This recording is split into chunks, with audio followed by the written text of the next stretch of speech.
Proses penciptaan manusia menurut Al-Quran merupakan sebuah proses yang sangat menakjubkan. Al-Quran memberikan beberapa ayat yang menjelaskan tahapan penciptaan manusia dari nutfah hingga menjadi janin dan kemudian menjadi manusia yang sempurna. Hal ini menjadi salah satu bukti kekuasaan dan kebesaran Allah Subhanahu wa Ta'ala.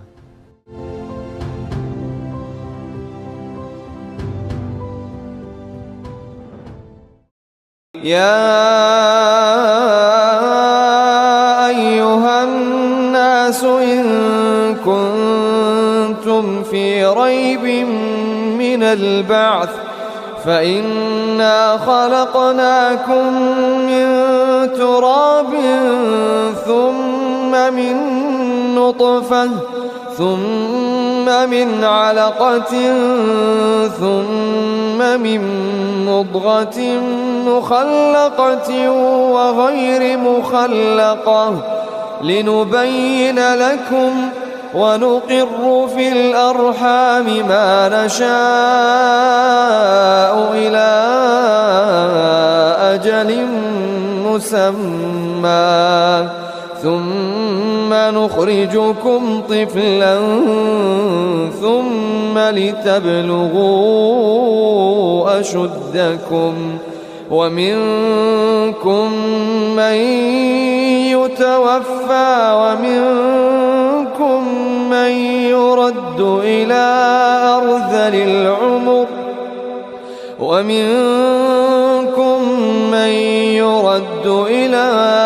أرذل العمر لكي لا يعلم من بعد علم شيئا وترى الأرض هامدة فإذا أنزلنا عليها الماء اهتزت وربت وأنبتت من كل زوج بهيج.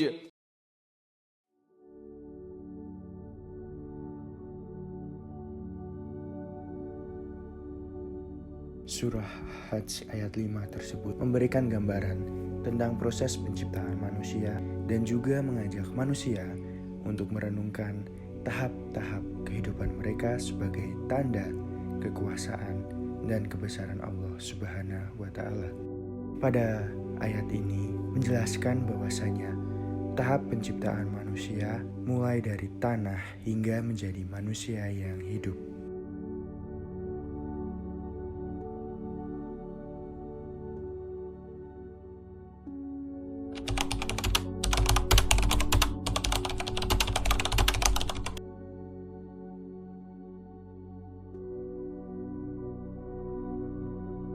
Tahap awal penciptaan manusia yakni nutfah.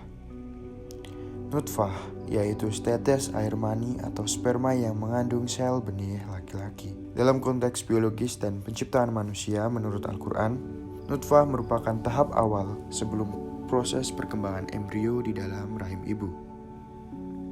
Penyebutan nutfah dalam Al-Quran mengindikasikan ketelitian Allah dalam penciptaan manusia sejak dari bentuk yang paling kecil dan tak terlihat.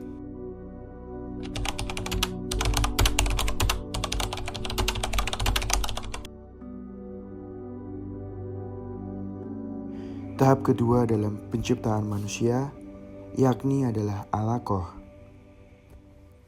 Alaqah atau yang sering dimaknai sebagai sesuatu yang melekat atau segumpal darah yang menggantung. Dalam konteks penciptaan manusia, istilah ini merujuk pada fase ketika embrio mulai menempel pada dinding rahim dan berkembang menjadi bentuk awal makhluk hidup.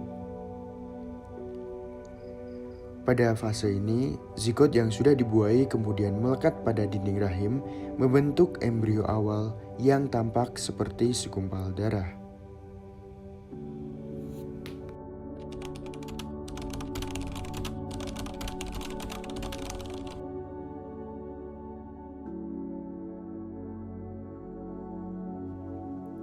Tahap ketiga dalam penciptaan manusia ialah mudghah. Mudghah atau yang secara bahasa diartikan sebagai segumpal daging, yang dimana pada fase ini embrio mulai membentuk seperti sepotong daging kecil yang terlihat belum sempurna, dan sel-selnya mulai berbentuk seperti struktur dasar tubuh manusia. Secara ilmiah, tahap mudghah mencerminkan perkembangan awal janin saat tubuh mulai mengambil bentuk yang lebih terorganisir, dan bagian-bagian tubuh yang kelak menjadi organ vital mulai terbentuk.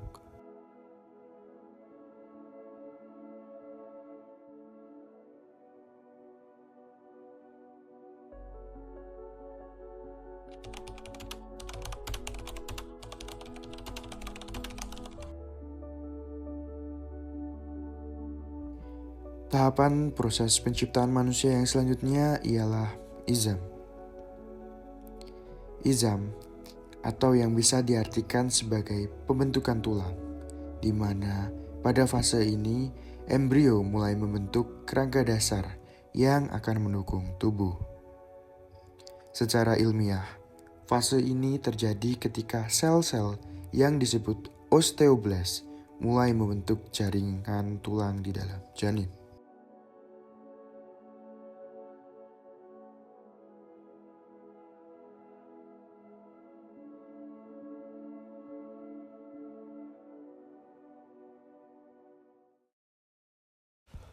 Tahap selanjutnya dalam proses penciptaan manusia ialah iham atau pembalutan antara tulang dengan daging. Setelah kerangka tulang terbentuk, tahap selanjutnya adalah pembalutan tulang dengan otot dan daging.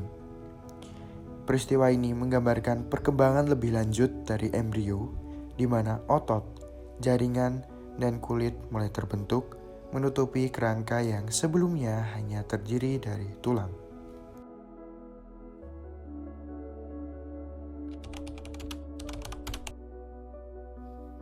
Tahap akhir dalam proses penciptaan manusia ialah peniupan ruh. Proses ini merupakan momen yang sangat penting di mana Allah memberikan kehidupan kepada janin, menjadikannya makhluk yang bernyawa dan berakal. Pada tahap ini, Allah meniupkan ruhnya ke dalam janin, memberikan kesadaran dan kehidupan. Setelah ruh ditiupkan, janin siap untuk dilahirkan ke dunia. Pada tahap ini, semua organ vital telah terbentuk dan berfungsi sehingga janin dapat bertahan di luar rahim ibu. Proses ini menunjukkan bahwa penciptaan manusia adalah suatu keajaiban yang sangat kompleks, di mana dari sesuatu yang sangat kecil hingga menjadi makhluk hidup yang sempurna dengan fisik dan spiritualitas.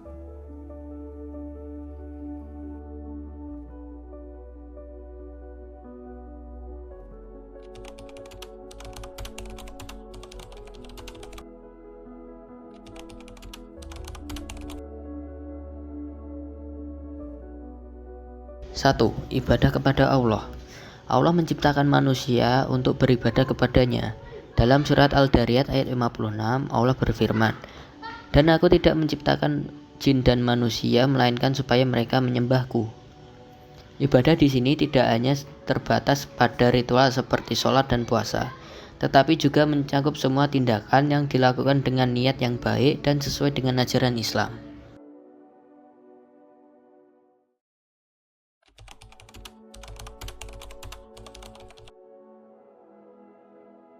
Dua, menjadi khalifah di bumi. Manusia diciptakan untuk menjadi khalifah atau pemimpin di bumi. Dalam surat Al-Baqarah ayat 30, Allah berfirman, "Dan ingatlah ketika Tuhanmu berfirman kepada para malaikat, sesungguhnya aku akan menjadikan seorang khalifah di bumi." Sebagai khalifah, manusia memiliki tanggung jawab untuk menjaga, mengelola, dan memelihara bumi serta makhluk hidup yang ada di dalamnya.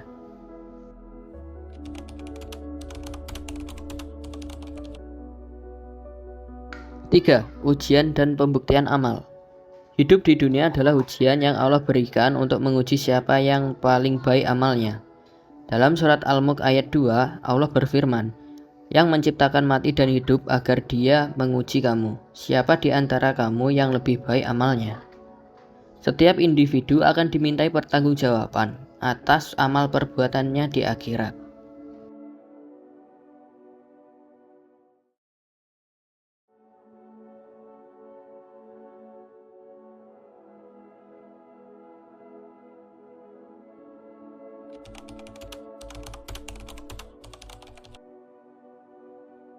4. Mencari ilmu dan pengetahuan.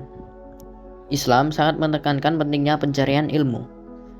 Nabi Muhammad SAW bersabda, menuntut ilmu adalah kewajiban setiap muslim. Pencarian ilmu tidak hanya untuk kepentingan pribadi, tetapi untuk manfaat umat dan masyarakat.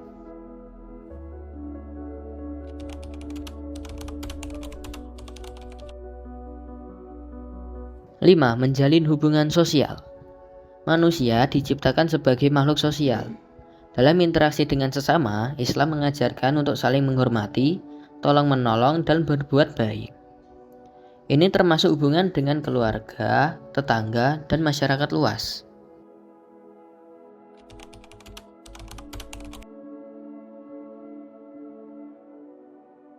6.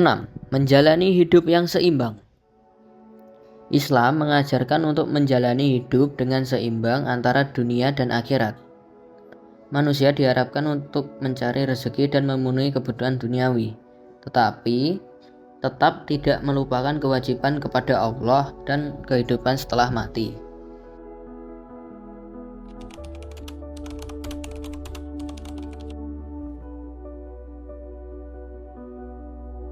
7. Menggapai kebahagiaan abadi. Tujuan akhir dari penciptaan manusia adalah untuk meraih kebahagiaan abadi di akhirat. Dengan mengikuti petunjuk Allah dan beramal soleh, manusia diharapkan dapat memasuki surga dan mendapat ridho Allah.